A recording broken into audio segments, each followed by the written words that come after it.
Republican, and I need your help. We need to doge Darren LaHood.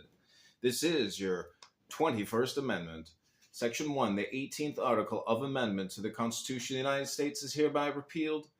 Actually, we're going to skip to 23. Section 1, the district constituting the seat of government of the United States shall appoint in such manner as Congress may direct a number of electors of President and Vice President equal to the whole number of senators, representatives in Congress to which the district would be entitled if it were a state, but in no event more than the least populous state. They shall be in addition to those appointed by the states, but they shall be considered for the purposes of the election of the President and Vice President to be electors apportioned by a state, and they shall meet in the district and perform such duties as provided by the 12th article of amendment. Section 2, the Congress shall have power to enforce this article by appropriate legislation. Amendment number 24. Section 1, the right of citizens of the United States to vote in any primary or other election for president, vice president, for electors, for president, vice president, or for senators or representatives in Congress shall not be denied or abridged by the United States or any state by reason of failure to pay poll tax or other tax. Section 2, the Congress shall have power to enforce this article by appropriate legislation.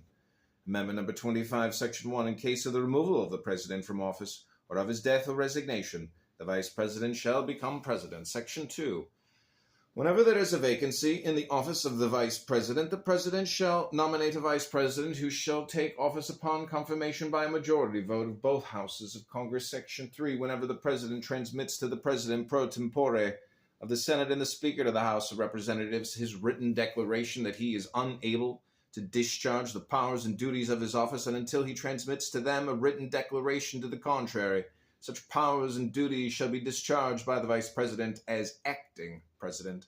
Section 4, whenever the Vice President and a majority of either the principal officers of the executive departments or of such other body as Congress may by law provide, transmit to the President pro tempore of the Senate the Speaker of the House of Representatives the written declaration that the President is unable to discharge the powers and duties of his office, the Vice President shall immediately assume the powers and duties of the office as acting President. Thereafter, when the President transmits to the President pro tempore of the Senate and the Speaker of the House of Representatives his written declaration that no inability exists, he shall resume the powers and duties of his office, unless the Vice President and a majority of either the principal officers of the executive department or of such other body as Congress may by law provide, transmit within 4 days to the President pro tempore of the Senate and the Speaker of the House of Representatives the written declaration that the President is unable to discharge the powers and duties of his office. Go to johnforcongress.com. This is your U.S. Constitution. Hit the like button, subscribe now. We need your help and support.